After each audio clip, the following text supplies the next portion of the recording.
Okay, we're going to talk now about oxidation reactions. Specifically, we're going to start talking about the oxidizing agents which we will use to transform our organic reduced molecules into oxidized versions of themselves. Now, in order to fully understand what to expect when an oxidation is taking place, or in a little while when a reduction is taking place, we need to understand the charges, the oxidation states at each one of the carbons. So let's say that you start with methanol, which is the simplest alcohol member of the family. If you oxidize methanol, you could take that to the aldehyde stage. In this particular case, this will be formaldehyde. You have two hydrogens bound to that carbonyl carbon. But the aldehyde is not the most oxidized version that you can have for carbon. In fact, you can oxidize the aldehyde to a carboxylic acid, in particular formic acid. And not only that, but in the case where you do have a single carbon, as it's the case for methanol, you can oxidize this all the way to carbon dioxide. And this is the ultimate outcome that you can expect to have when a single carbon that contains oxygen is present. Now the story will change a little bit for other components, and we'll get to that in a second. But what I want to highlight right now is that the carbon right here that has three hydrogens has a -3 charge from the hydrogens, but it gets a +1 charge from the oxygen, so it ends up with a -2 charge. Over here, this carbon has two hydrogens bound to it, but it also has the oxygen bind twice to that very carbon, so the overall charge of carbon is neutral. Whereas by the time we get to the carboxylic acid, now we have a charge of 2 plus, because one of the hydrogens has been replaced with oxygen. So now you have 3 plus charge from the oxygens combined and a -1 charge from the hydrogen, giving you a 2 plus charge. And then by the time you get to carbon dioxide, this is the most oxidized version of carbon, because here having two oxygens doubly bound to carbon make carbon be 4 plus, and this is pretty much all of the valence electrons of carbon. So this is the most you can take carbon in terms of oxidation.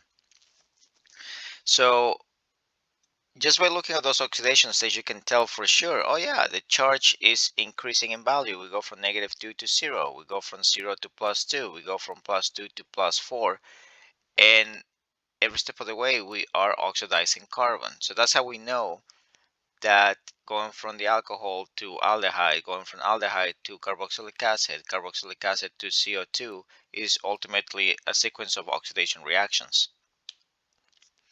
When you start, however, with molecules that are bigger than just one carbon, so in this case, ethanol, this is a primary alcohol, right? Because it's bound, the oxygen is bound to a carbon that's bound to another carbon. Therefore, this is a primary alcohol.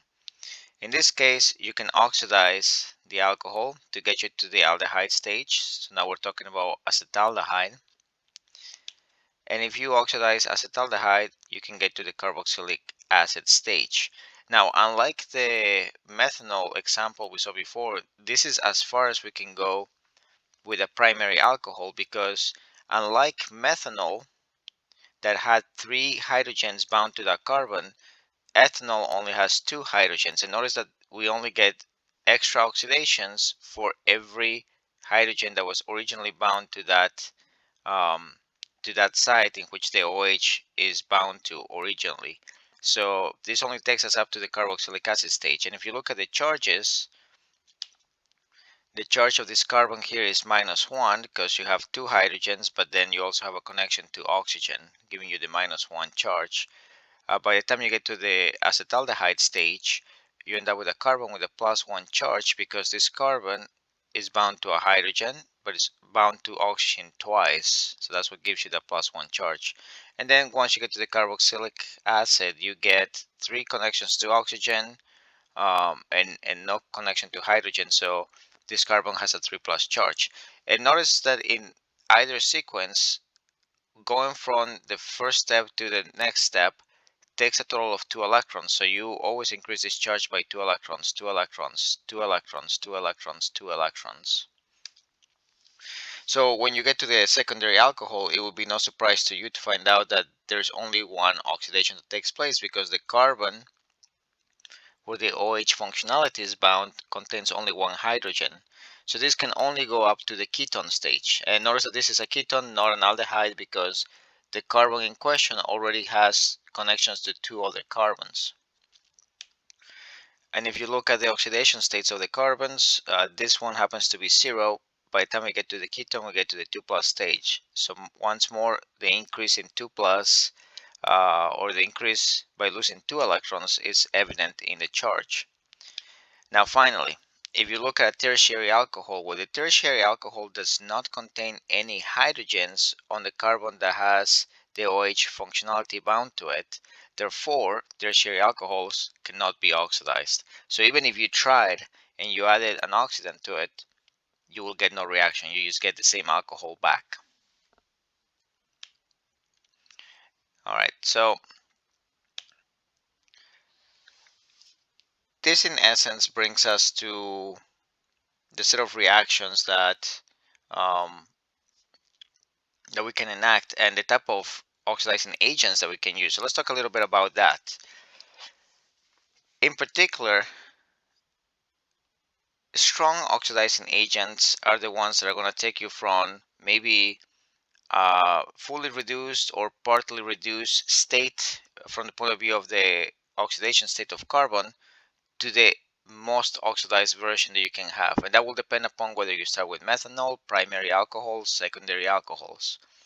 But one of the strong reagents is sodium chromate.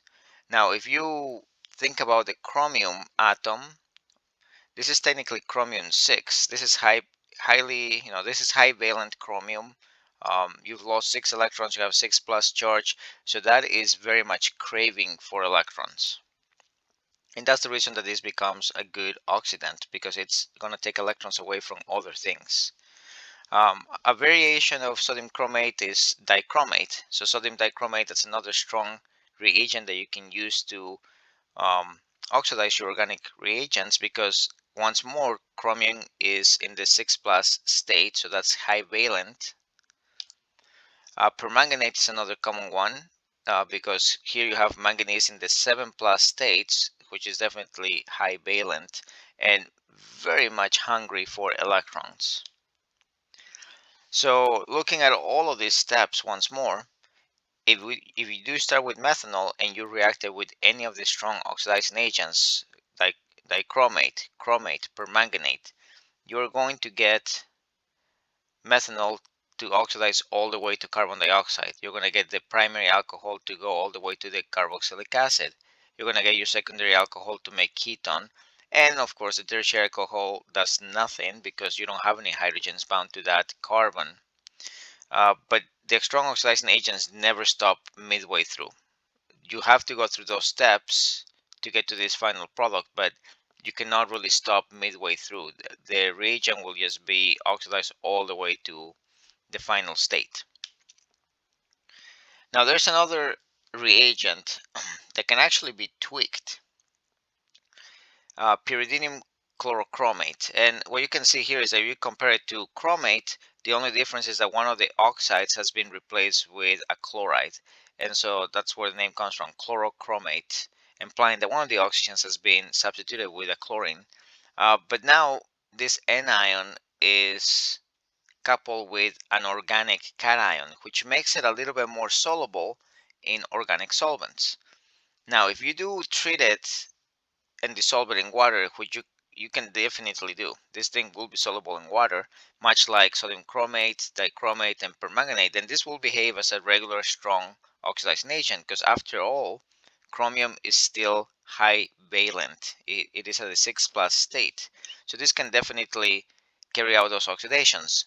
However, if you use a different solvent, specifically methylene chloride instead of water in combination with pyridinium chlorochromate, then what's going to happen is that you will actually be able to stop midway through the process. So methanol will be oxidized to the aldehyde stage or formaldehyde.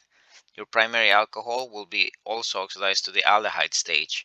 And then your secondary alcohol, well, it has no choice. It's just going to be oxidized to the ketone stage. But you stop midway through. And another one that is now considered absolutely mild, there's no question about it, is the combination of dimethyl sulfoxide, or DMSO, with oxalyl chloride. And this one will also allow you to stop at the first stage, the aldehyde stage, or in the case of the secondary alcohol, in the ketone stage.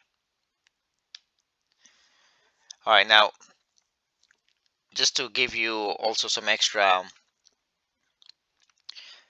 information and background in regards to this, one highly valent compound that is, you guys know very well about from your general chemistry studies, is perchlorate, sodium perchlorate, or even potassium perchlorate for that matter. Although this will be a little bit more soluble. This is also hypervalent, or high valent on chlorine. It's a 7+ chlorine that you're dealing with, so this really wants electrons. And the same thing goes for perchloric acid. It's still the same thing, except that instead of sodium, you have H+ associated with it. That's a strong acid, and it's also a strong oxidant. Now, these oxidizing agents, even though they're very common, we never use them. We never really use them with organic reagents. And the same thing goes for nitrates or nitric acid. This is high valent on nitrogen, and so nitrogen is ready to take up electrons, much the same way as chlorine is willing to take up electrons. And now the reason why you never use these particular inorganic acids or inorganic polyatomic ionic compounds is because when nitrate accepts electrons and gets reduced, it turns into nitrogen gas. When perchlorate accepts electrons, it can also turn into chlorine gas. And the problem with this is that the moment you produce gases, you start building up pressure. And if you have enough of this reagent in combination with your organics, and by the way, it doesn't take a lot. You could have a tiny amount, like less than 10% of this substance in combination with your organic solvent, and that will be enough to build up so much pressure inside your bottle, your storing bottle, that it will basically burst open and potentially cause accidents. So you never want to use nitric acid, or at the very least, you never want to add nitric acid to the waste container that contains organic solvents, because that could be a big, big disaster waiting to happen. Okay, now in the next video, I'm going to touch upon the actual reactions that allow us to make carboxylic acids, make ketones, and make aldehydes, which will be using the various oxidizing agents. We'll also examine the mechanisms for the mild reagents, your DMSO plus oxalyl chloride reagents. So I'll see you in the next video.